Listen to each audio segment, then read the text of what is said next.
Good day everyone, I'm Teacher Teens and welcome to my YouTube channel. Sa video na to, ating pag-aaralan ang inscribed angle and arcs.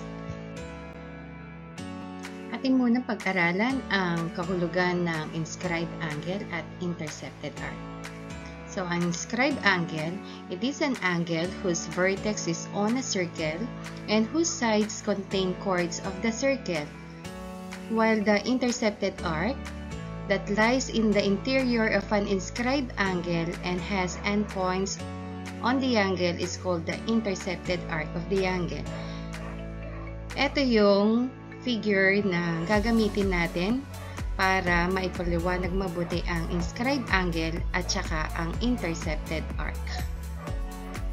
So dito, identify natin ang mga inscribed angle ng circle G at saka yung kanilang mga intercepted arc. So una, inscribed angle. Pag sinabing inscribed angle, ang vertex ng angle ay nasa circle. Ito ang circle. So ang vertex dapat ng angle ay nasa circle at saka yung sides ng angle ay chords ng circle. So first, ito yon yung red lines, yun ang sides ng angle. So, angle MSC. At ito yung vertex niya. At ang intercepted arc ng angle MSC, ito yung arc na nasa loob ng angle. So, ang intercepted arc ng angle MSC ay arc MC. Ito yung intercepted arc niya. Ito yung arc na nasa loob ng angle MSC. Susunod na inscribed angle ay angle CSD.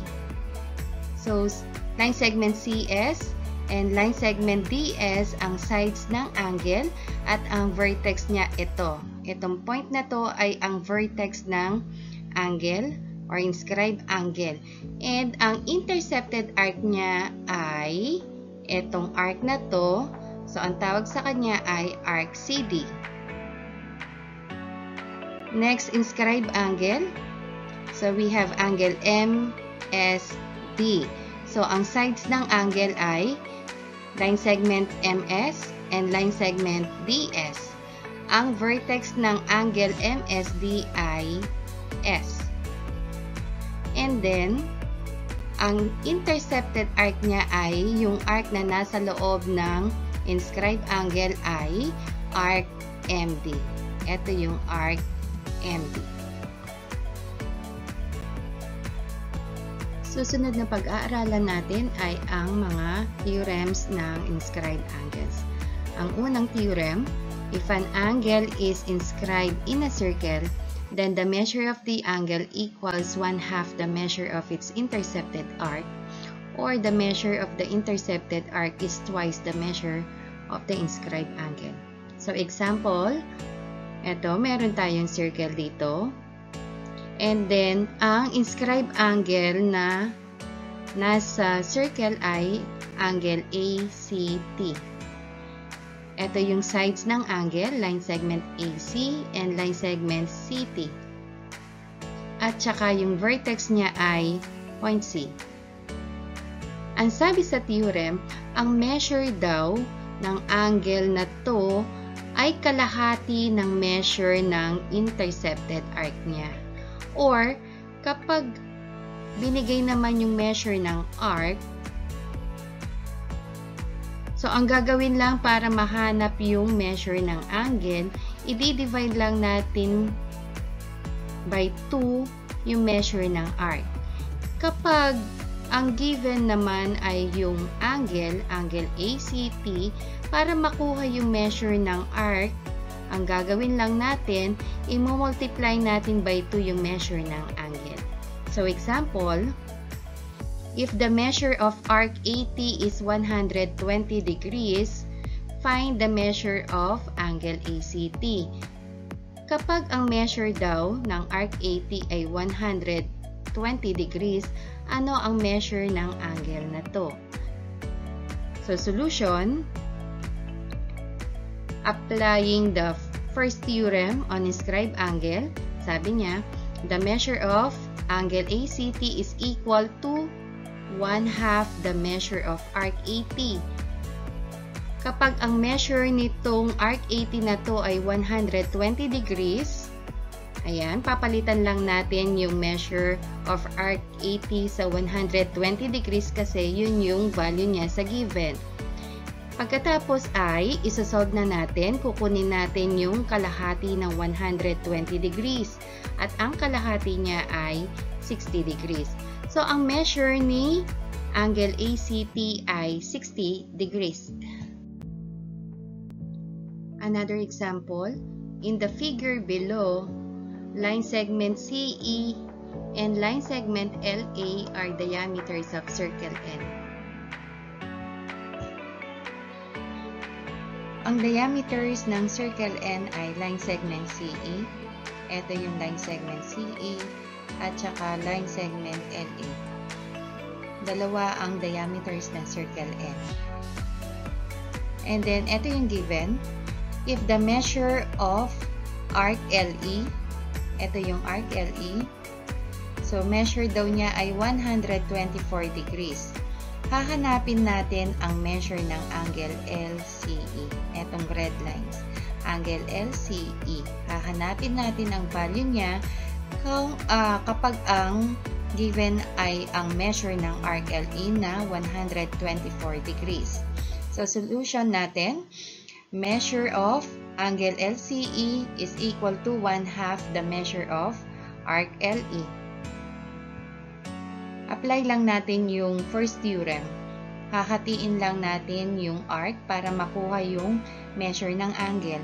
So, dito, ang measure ni arc LE ay 124 degrees. So, kukunin natin yung kalahati ng 124 degrees. Ang kalahati ay 62 degrees. Ito na yung magiging measure ni angle LCE. Ang susunod na theorem ay, if two inscribed angles of a circle or congruent circles intercept congruent arcs or the same arc, then the angles are congruent. Ito yung circle T. Ang given figure ay circle T. And then sabi niya, let the measure of angle PIO equals 60 degrees. Ito yung angle PIO. PIO, yung yellow lines. Find the measure of angle PLO, yung blue lines. So, angle PIO and angle PLO. Kung makikita nyo sa figure, yung intercepted arc ni angle PIO ay arc PO. Ang intercepted arc ni angle PLO ay arc PO din. Pareho lang ang intercepted arc ng dalawang angle. So, applying the second theorem on inscribed angle,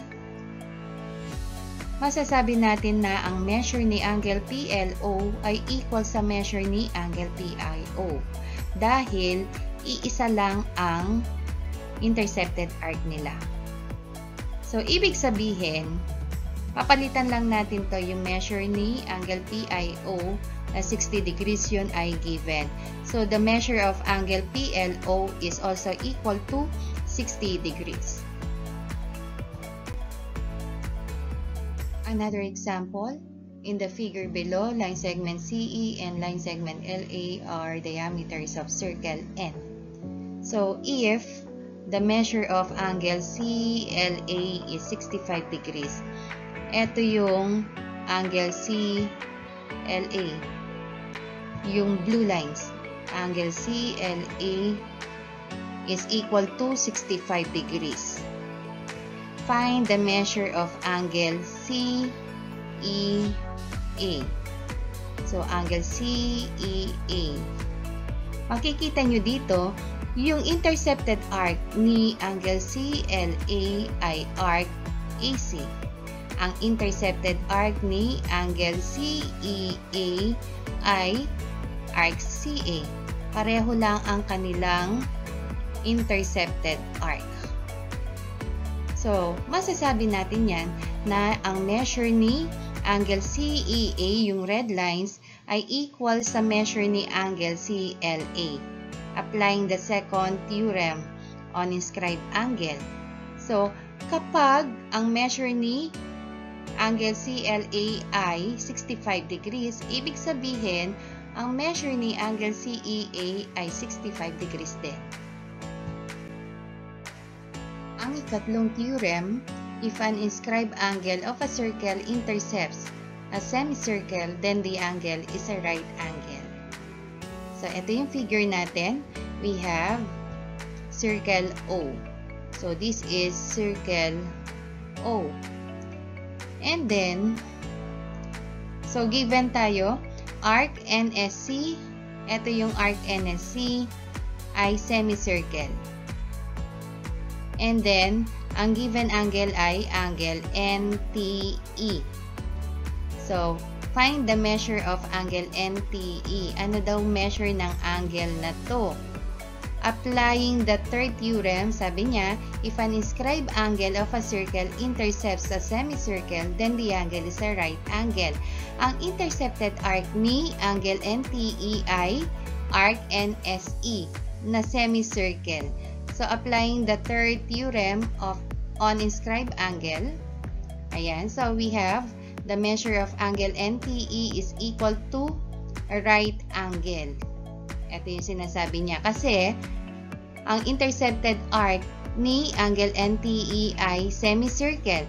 Ano ba ang measure ng right angle? Ayan. So, the measure of angle NTE is equal to 90 degrees. Ang ikaapat na theorem ay, if a quadrilateral is inscribed in a circle, then its opposite angles are supplementary. Ito yung figure. We have circle M. Circle M. Ito yung circle M. Ang sabi dito sa fourth theorem, if a quadrilateral is inscribed in a circle, pag sinabing inscribed, yung figure ay nasa loob. Inscribed in a circle. So, ito yan, yung figure ay nasa loob. Ito, meron tayong quadrilateral DREA. So, it is inscribed in circle M. Yan. Kapag daw, ang quadrilateral ay nasa loob ng circle, yung opposite angles daw ng quadrilateral ay supplementary. Ano ba yung supplementary? Pag sinabi supplementary, yung measure ay 180 degrees. Ito yon. So, measure of angle REA plus the measure of angle RDA. Kapag daw inad natin yung dalawang angle, ito REA at angle RDA, ang measure daw dapat nung total nila ay 180 degrees. Susunod, kapag ang measure daw ni angle DEA plus yung measure ni angle DRE, dapat ang total ay 180 degrees din. So, supplementary dapat yung measure ng opposite angles kapag ang quadrilateral ay nasa loob ng circle. Example, applying the fourth theorem on inscribed angle. So, meron tayo dito. In the figure below, DREA is inscribed in circle M. So, yung same figure natin kanina, circle M. So, if the measure of angle REA is 80 degrees, what is the measure of angle RDA? So, for the solution, sabi niya, if the measure of angle REA is 80 degrees, yan, REA is 80 degrees plus the measure of angle RDA is equal to 80 degrees. Ito yung hahanapin nating measure ng angle. So, makikita nyo dito yung angle REA at saka yung angle RDA are opposite angles. pag in-add daw natin yung measure ng dalawang yan, dapat ang total ay 180 degrees. Kaya lang, ang given lang ay yung measure ni angle REA. So, papalitan lang natin ito ng 80 degrees. Plus the measure of angle RDA equals 180 degrees. Susunod ay applying the addition property of equality. We will add negative 80 degrees to both sides of the equation. Bali, ang equation ay magiging the measure of angle RDA equals 180 degrees minus 80 degrees. Itong 80 degrees na to itatranspose sa other side ng equation, or applying the addition property of equality. 180 degrees minus 80 degrees equals 100 degrees. So, ang measure ni angle RDA ay 100 degrees. So, 100 degrees plus 80 degrees is 180 degrees. Next example, same circle tayo, circle M. If the measure of angle DRE is 60 degrees, what is the measure of angle DAE? So, makikita nyo dito sa figure, ito yung given angle DRE. Hahanapin natin ang value ni angle DAE. Sila ay opposite angles, di ba? And yung quadrilateral ay nasa loob ng circle. Pwede natin i-apply ang ika-apat na theorem ng inscribed angle. Solution. So, the measure of angle DRE plus the measure of angle DAE equals 180 degrees. Ano ba yung given dito? Yung measure ni angle DRE na 60 degrees. So, ito, papalitan natin siya ng 60 degrees. Yan.